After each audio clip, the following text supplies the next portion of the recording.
Memasuki Oktober, jumlah kasus demam berdarah Denggi atau DBD di Kota Bandung menurun. Meski begitu, pihak rumah sakit telah menyiapkan sejumlah antisipasi jika terjadi lonjakan.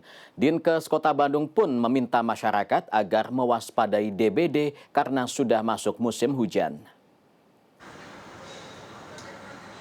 Jumlah pasien demam berdarah Denggi atau DBD yang dirawat di sejumlah rumah sakit di Kota Bandung berangsur turun. Sepanjang September 2024 di Rumah Sakit Immanuel, jumlah pasien yang dirawat karena DBD sebanyak 20 orang. Berbeda pada Agustus yang mencapai 40 pasien. Penurunan jumlah pasien DBD terjadi sejak Mei. Pada bulan April, pihak rumah sakit merawat sebanyak 200 orang. Angka ini tertinggi sejak tahun 2024. Mayoritas adalah anak-anak dan dewasa. Pihak rumah sakit telah mengantisipasi jika kasus DBD kembali tinggi.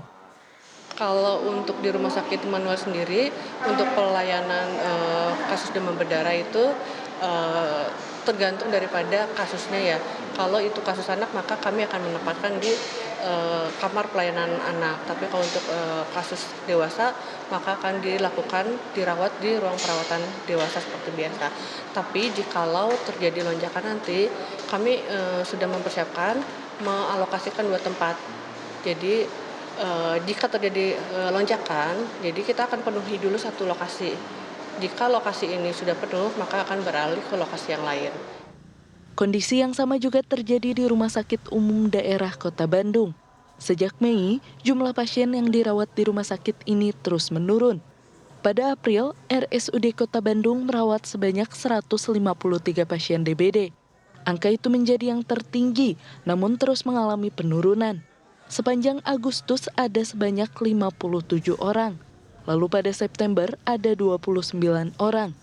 Total sejak Januari sampai September, RSUD Kota Bandung merawat 787 pasien, lebih tinggi jika dibandingkan 2023, yakni 340 pasien. Jika terjadi peningkatan kasus, RSUD Kota Bandung telah menyiapkan sejumlah langkah. Kesiapan terdiri dari sosialisasi, tentunya dari Promkes kami kepada masyarakat. Yang kedua juga terkait tentang tenaga medisnya dan juga tempat tidur tentunya.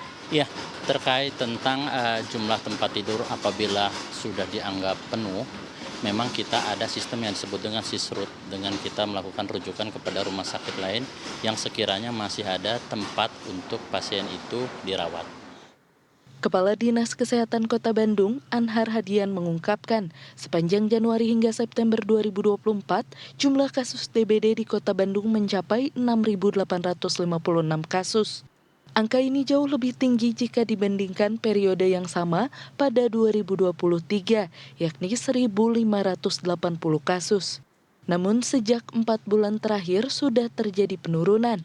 Saat ini rata-rata hanya 100 sampai 114 kasus.